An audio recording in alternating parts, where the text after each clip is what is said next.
नमस्ते दोस्तों। ये मेरी 2024 की मार्कशीट है यूपी पीसीएस मेंस की। मार्कशीट आए तो काफ़ी दिन हो गया, लेकिन फिर मैंने सोचा कि एक बार आपको दिखाया जाए और बताया जाए कि इससे क्या आप सीख ले सकते हैं आगामी परीक्षा के लिए और क्या हम सीख ले सकते हैं। तो ये मार्कशीट रही, 2024 की मार्कशीट है मेरी। और आप देखिए जीएस वन में मुझे मिले हैं 105 मार्क्स। इसका मतलब ये है कि जो कट ऑफ है उससे बस 3-4 नंबर एक्स्ट्रा, शायद 101 कट ऑफ गई है, तो उसके तुलना में सिर्फ 5 नंबर जाता है। उसके बाद आप देखिए सीसैट में 77, बहुत अच्छे मार्क्स नहीं हैं, लेकिन फिर भी ठीक है, पास होने लायक है। अब असली खेल शुरू होता है यहाँ। आप देखेंगे ये जीएस वन में जो मुझे मार्क्स मिले हैं 88 है, जबकि नॉर्मली 100 के आसपास मिलता तो अच्छा मार्क्स माना जाता। 88 फिर भी मैं मानूंगा कि मेरे हिसाब से जितना मैंने लिखा हुआ था 10-12 अंक का हेर फेर है, बाकी ठीक मार्किंग हुई है। जीएस टू में 98, जीएस थ्री और जीएस4, यहाँ आप देख रहे हैं जीएस थ्री इवन की मुझे एक एसडीएम बने हैं अभय प्रताप सिंह, वो भी 78 मार्क्स ही पाए हैं। तो मुझे लगता है जीएस थ्री इस बार काफ़ी रिजिट चेक हुआ है। जीएस4 में मुझे बहुत ही गंदे मार्क्स मिले हैं। हालांकि एक दो क्वेश्चन मेरा गड़बड़ हुआ था, लेकिन मैं मानता हूँ कि इसमें इतने गंदे मार्क्स तो फिर भी नहीं आने चाहिए थे।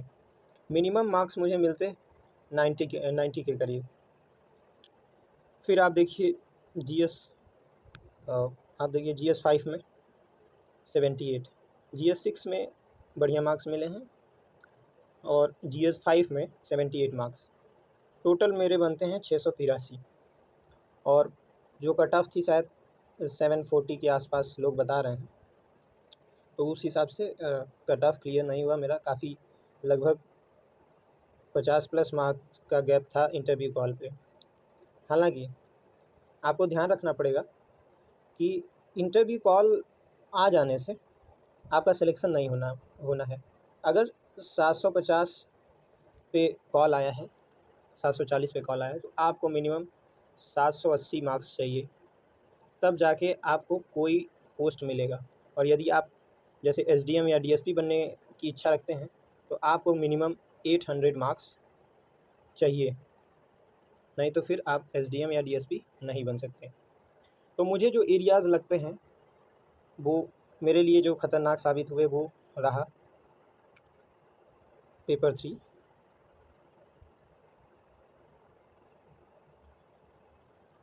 Plus paper 4, plus paper 5। ये 3 पेपर मुझे इस रेस से बाहर कर दिए। तो आप एक चीज़ और ध्यान दीजिएगा, कोई भी व्यक्ति जिसको इंटरव्यू कॉल आया या फिर जिनका सिलेक्शन हुआ, उनमें से एक भी व्यक्ति नहीं है जिसका सिलेक्शन हुआ हो और हर सब्जेक्ट में ऑन एन एवरेज 100 आया हो। हालांकि जो टॉपर हैं 2, 4, 6, 10 उनको छोड़ दिया जाए, तो मेरे कहने का मतलब ये है कि आप ऑन एन एवरेज 8 पेपर में 100 नहीं ला सकते हैं।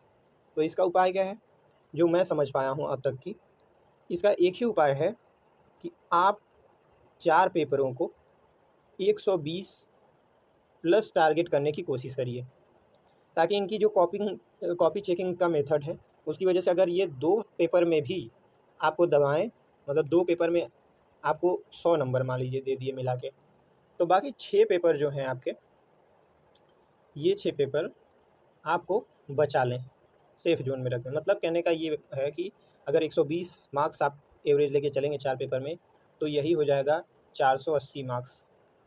और उसके बाद यदि ये 100 नंबर ये जुड़ जाएगा तो आपके हो जाएंगे लगभग 600 मार्क्स। अब हिंदी ऐसे में आप बढ़िया कर ले जाइए, 780 800 के करीब आप पहुंच जाएंगे।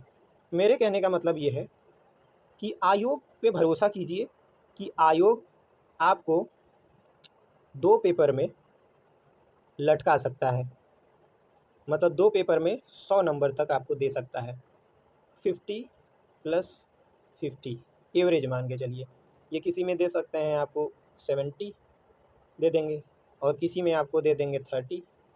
तो मेरे कहने का मतलब ये है कि आपको अपने प्रिपरेशन को ऐसे करना पड़ेगा कि 4 पेपर हैं और इनमें लाया जा सकता है, बच्चों को अच्छा मार्क्स मिला है।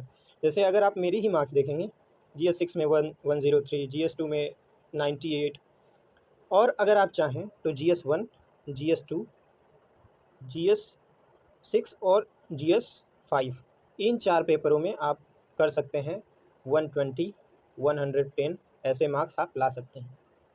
तो मेरा भी प्लानिंग यही है कि अब कम से कम 4 पेपर ऐसे हों, 4 पेपर को बढ़िया से टारगेट करना है और कोशिश करना है कि कोई भी पेपर 95 प्लस या 90 से कम न जाए, ऐसा तैयारी अपना किया जाए।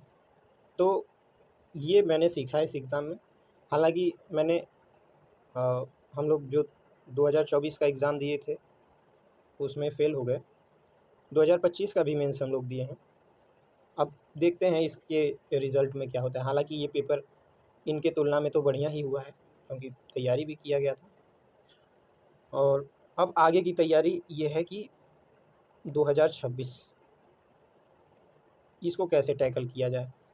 आगे प्री है, इस बार का प्री मुझे लगता है कि ये सब भी कुछ नवाचार करने की कोशिश करेंगे यूपीएससी को देखते हुए, क्योंकि आयोग बहुत तेज़ फॉलो करता है यूपीएससी को। तो मेरे कहने का मतलब ये है कि आप लोग प्री और मेंस दोनों को ध्यान में रख के अपनी तैयारी करिए, क्योंकि आपका उद्देश्य होना चाहिए सिलेक्शन। सिर्फ पीटी निकाल के कुछ नहीं होने वाला है। तो कैसा रहा मेरा सुझाव, ज़रूर अपनी प्रतिक्रिया दीजिएगा। बाकी पीटी के लिए यदि कोई सजेशन चाहिए तो कमेंट में कमेंट करिए। Thank you.